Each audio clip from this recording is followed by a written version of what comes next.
Hello. Hello, I'm All here. right, well, let's. A lot of people are going to know you from Bands on the Run. We'll talk a little bit about that. Tell us what the experience, how that has changed the band since your formation and playing here locally and then getting out there. Not only being on the road for such an extensive period of time, but also with the competition and everything like that. How has that changed Flickerstick? Well, I mean, I think that like opposite of what most people think the show did to the internal workings of the band, it actually helped us. I mean, people think that we were fighting all the time, things of that nature, but honestly, it kind of brought us closer together. And then once we were on the road after that, I think really we really like gelled more. It's kind of like, and this is such a terrible, but I mean, it's like being on a football team or something like that.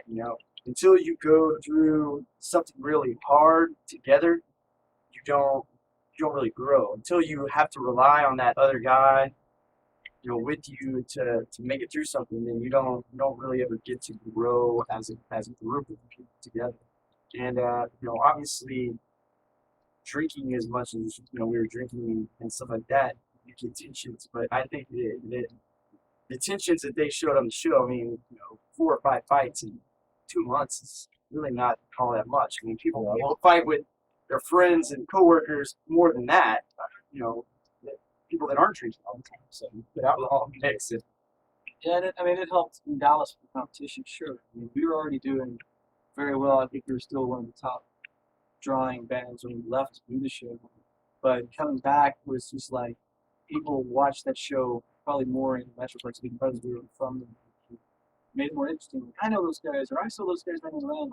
My friend So, knows those guys. so then all it really did was take our base audience and multiply it times five for the people that didn't have it and got told by a friend, like, I hung out with those dudes. I told you to go see that show and you wouldn't go. And then all of a sudden they're into it. And sure, I mean, around in our here in Dallas, it's like, I mean, we've achieved a very high status as far as like, shows and people coming to see us play. And of course, the show had a lot to do with it. I think also it had a lot to do with it. We started getting radio play. It had nothing to do with the TV show, but on our own, songs around here started to blow up on the radio. We pushed it over the level. Surprise. Also, we're kind of like it's coming. One thing, obviously, with the show, they're going to edit for drama. So, of course, obviously, conflict is the definition of the resolution of conflict is the definition of drama. So they're gonna go with those things. They're going to put those things for ratings aspects. And what is something that tell us something about the band that the show didn't reflect, or something. Tell us something that either Well, wasn't well represented, or something that you it think didn't really delve into our heavy drug use. It didn't show much of that. Fletcher. And cut. No, Now, I mean, I think the show didn't show us getting along very much. I think it did a little. I think the show didn't show us. I think the show's pretty didn't right on. it didn't show us playing music. That's what Right on it the did. head. I mean, More music would have been it good. did not show us. We were pretty straight on though on what we do to each other, what we would normally do if you met us on any night. I think that was pretty accurate. But yeah, they didn't show us playing a lot of music, so that was a problem. So it didn't show. I always want to pull for the hometown guys, the Texas band. But also just being a fan of music and listening objectively to the different bands, I thought you guys had probably the tightest, best performances as musicians. One thing that I look for in a show, I look for in a live show, I look for some really outstanding vocals. That's with a really good mix of music, and Brandon, your voice is amazing. And that was one thing that stood out to me in the show, was that you got to the point where, okay, you didn't really feel like going out and pimping yourselves all the time. It's like, let's let the music decide. And let's talk a little bit about that how that became a focus. Well, we fell so far behind in the merch sales that there was really no option. We weren't. I mean, we would have had to sell things, like every 10 minutes. So luckily we got our little loophole. Yeah, but also, I mean, I think like our whole point in going on the show in the first place had nothing to do with winning some competition. It had to do with It had nothing to do with oh, t-shirts. it was like we have an opportunity to get our music out where people can hear it.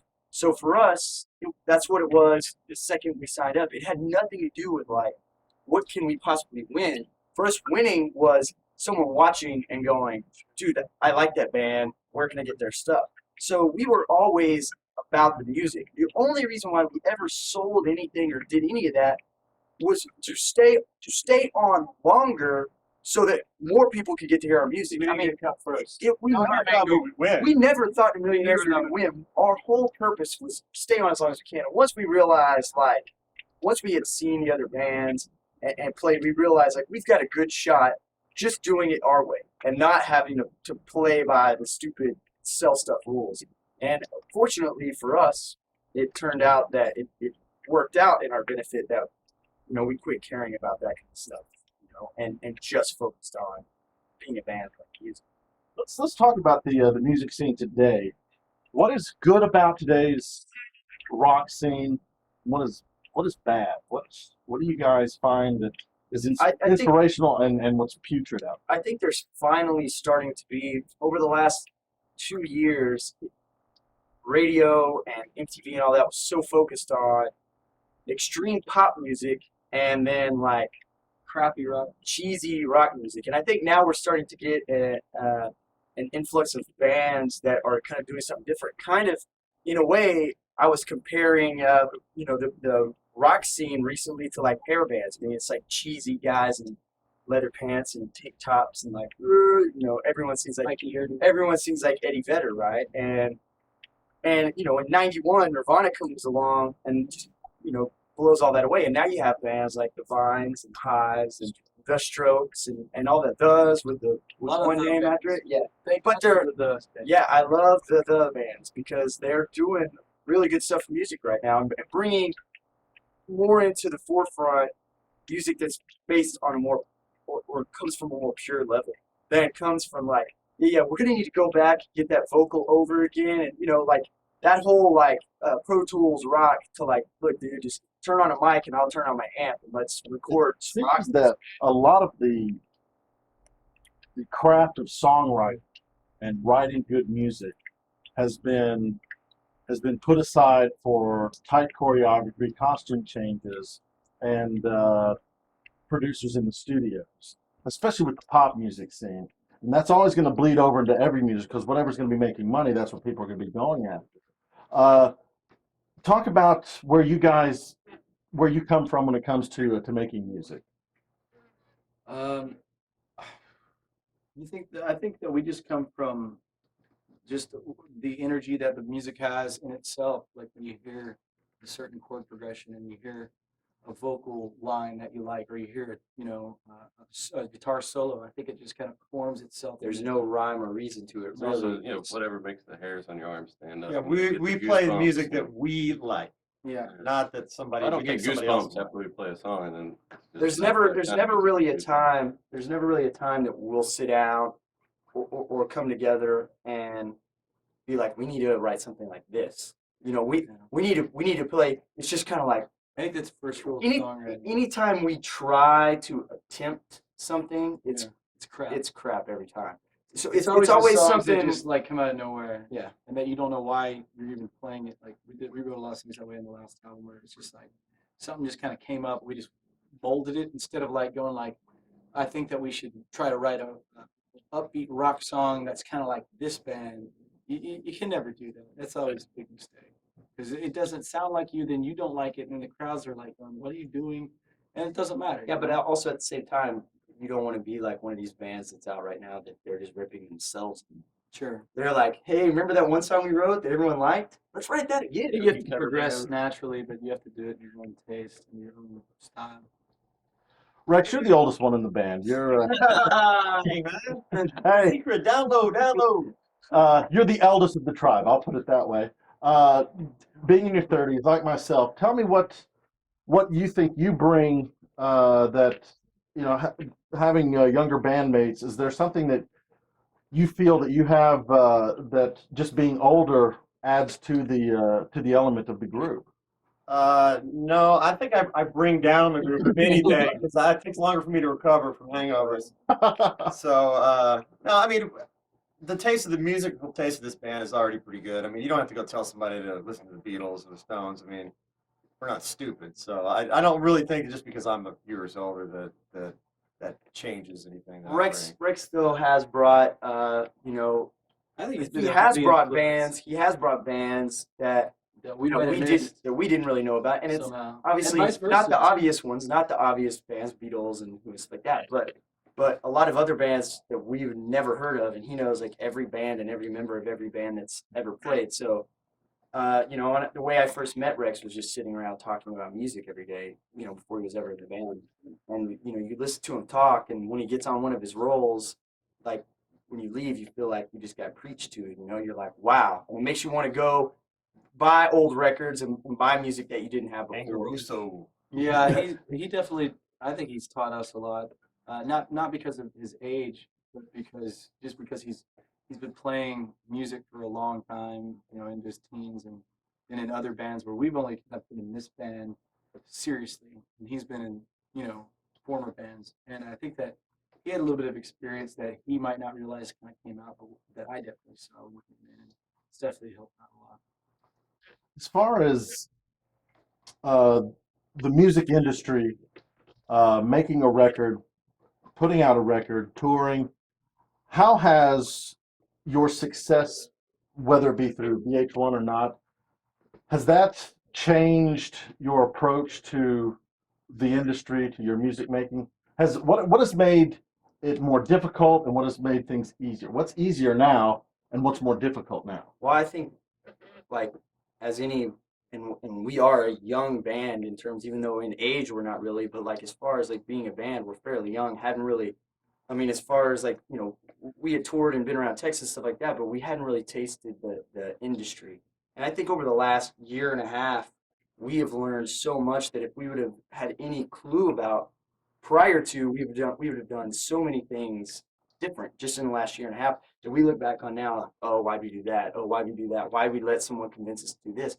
And it was just because we were naive, and I think now we've kind of matured a little bit as a band and grown into knowing what we want a little bit more and what we want to be a little bit more and how we want people to perceive us and perceive our music, and where I think we might not have had that. If we would have had that foresight when we started, I think we would now be in a better place than we are.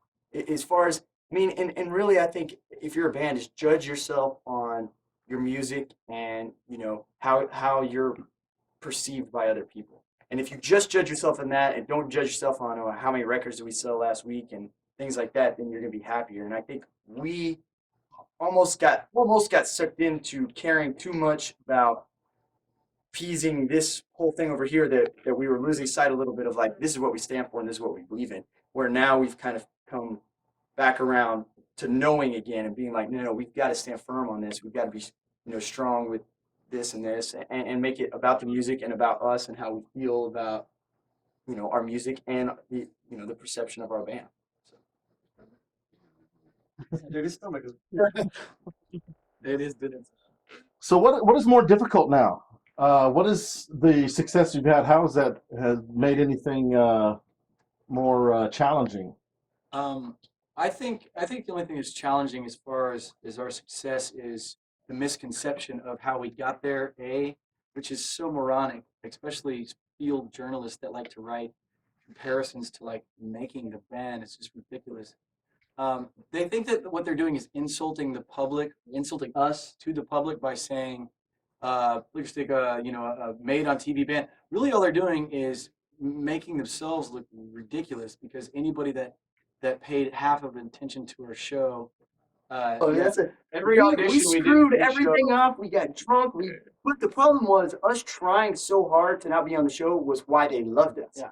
And why they wanted to put us on the show. We just thought that they would never put a band like us on television. We thought that there's no way they're going to give us this break. And then when we started to kind of get callbacks, we were like, then we started going like, do we want to do this? I don't think this is right. A lot of people just think that they were like, yeah, you'll be on the show. We're like, oh yeah, that's great. We had a lot of dilemma on that. And we decided to do it because we were just like, we're tired of waiting tables and only getting to tour on weekends in our region, and we thought that we also were, and this is a major point, is that we thought the show was going to be a little cooler. Right.